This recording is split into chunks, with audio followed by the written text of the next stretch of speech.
But before that, let me just say some few things. One, as a minister, I have been extremely patient and accommodative to the union. My inclusion being having been ordered by the court, because matters HR are my responsibility across government. And I've been extremely patient and walked this journey with the union. But three things really for me are of major regret. One, I am not used to dishonesty. I cannot understand how you go for a meeting, you agree on one thing, 2 hours later, people change goalposts of what you agree. For me, that is an extremely strange territory. For me, it is really unfortunate that people as educated as doctors can really lack honesty to that level. People whom we entrust with our lives. My second regret is all of you, media, and the country have been saying again and again that government needs to respect court orders.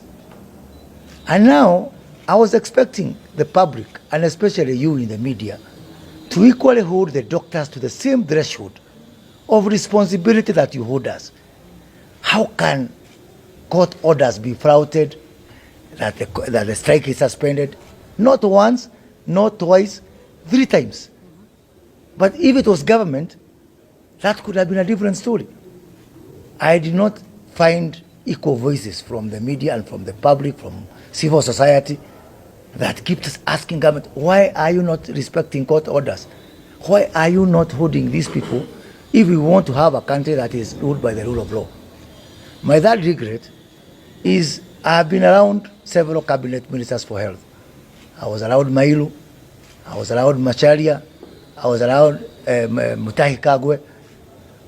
And in those regimes, there were industrial actions. But for those ministers, matters were restricted to the issues at hand. But for my sister here, it is the first time I've seen a lot of personalization of the issues. Is it because she's a woman? And if we want to, because I've seen a lot of, disproportionate treatment between this particular cabinet secretary and the previous cabinet secretaries. And again, even the women folk of this country are not speaking about it. And for me, that's unfortunate. Anyway, I digress. I want to say as follows. One, we know, and last week we were in the wage bill conference, and I did state there, 1 million of us, 1 million people, public servants, consuming over 50% of our tax revenues. And we said that it's not me or you or the President of the Republic of Kenya. There's something wrong. There's something terribly wrong when 1 million people take half of our tax revenues, and then the 53 million people take another one. And we have committed as a government to nothing but honesty and to say the truth, no matter how unpalatable. That is why, if the doctors think that we are against them, this week, on Friday, I will be moving to cabinet to present a proposal, a recommendation, which, if cabinet approves, all government workers, at least on the national government, COG can speak for county government, all government workers from driver to cleaners to everybody will be converted to contract. There is not going to be anybody permanent anymore.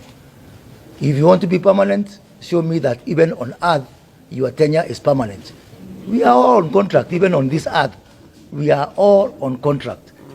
As we do that, we are going to convert them from permanent and pensionable to contract, but still pensionable. So that now, our service, I am on contract, President of this country is on contract, Governor of Kirinyaga is on contract. We are all going to be on contract because we have to focus on matters productivity. 2, let me mention a bit on the issue of internship. In the month of March, we recruited from Public Service Commission 8,600 interns to work across government. Now, 2 things. One, these people, these 8,600, are on a salary of 25,000 Kenya shillings. 25,000. 2, When we advertised for these positions, 58,000 people applied. 8,000 people is an improvement from 3,000 which last year, and I did effort to ensure that we get resources to increase to 8,000. But still, 50,000 graduates, people who went to school, and you don't want to tell me this degree is more important than that degree, could not get internship of 25,000. They would be very happy to get 25,000, let alone the 70,000 that we are talking about here. I know I'm saying this matter is in court, our hands are tied, but again, I am going to have public participation on this issue of an internship policy that cuts across board for everyone. Finally, let me say that this circus is over. You saw here. You are here with us 3 days. We come here, 47 governors with Bendera. We are here, 14% of the cabinet is here, by the way. 14% of the cabinet sitting here. Not 1 day, 2 days, 3 days. The amount of humiliation that you've been taken through by the union is just unimaginable. It's on another level. So this is the end of the circus. Employers are here. 47 governors would go and do what they do best. KNH is here. KUTLH is here. MTLH is here. Those are the employers. And we are saying that because we have been entrusted with the lives of Kenyans, as a responsible government, we cannot discuss in perpetuity. So we will do whatever it takes to plug in the gaps, and we want to tell the public that all good things must have a sacrifice. And as I finish, as a Minister for Public Service, I'm in charge of payroll.